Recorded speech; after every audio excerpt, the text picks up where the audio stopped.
This is a recurring problem in the Fermi paradox. We are trying to estimate what is normal while standing on the one world where every necessary step happened successfully. We do not see the failed planets. We see the winner. Consider how many separate transitions were required. A stable planet had to form in a useful orbit. Liquid water had to persist. Complex chemistry had to develop.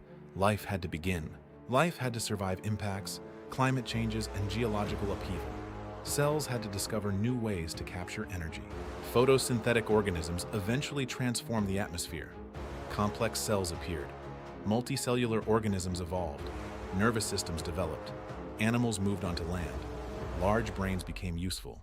A species developed language, cumulative culture, tools, agriculture, industry, science, and electronics.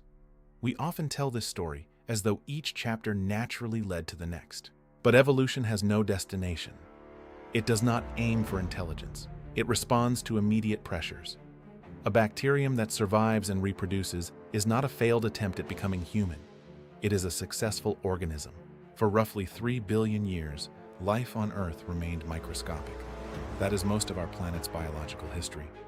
Complex animals arrived very late. Technological civilization arrived in the final fraction of the final fraction. If Earth's entire history were compressed into one day, human civilization would appear only in the last instant before midnight. This means a planet can be alive for billions of years and never produce anything that builds a radio telescope. When we search for extraterrestrial intelligence, we are not merely asking whether life exists.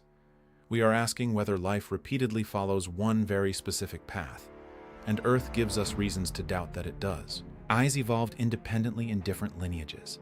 Flight evolved more than once. Social behavior appeared in many species. These repeated solutions suggest that evolution sometimes rediscovers useful strategies. But technological intelligence, at least in the form capable of communicating across space, appears only once in Earth's record. That may mean it is extremely rare, or it may mean it changes the planet so quickly that nothing else gets the chance. We do not know. The only honest answer is that the transition from chemistry to civilization contains several doors, and we do not know how hard any of them are to open. Perhaps the first door is almost impossible. Perhaps the final door is. Or perhaps the real barrier appears only after a civilization becomes powerful enough to affect its own future. That possibility has a name: the Great Filter. Rehook. What if the hardest step is still ahead of us?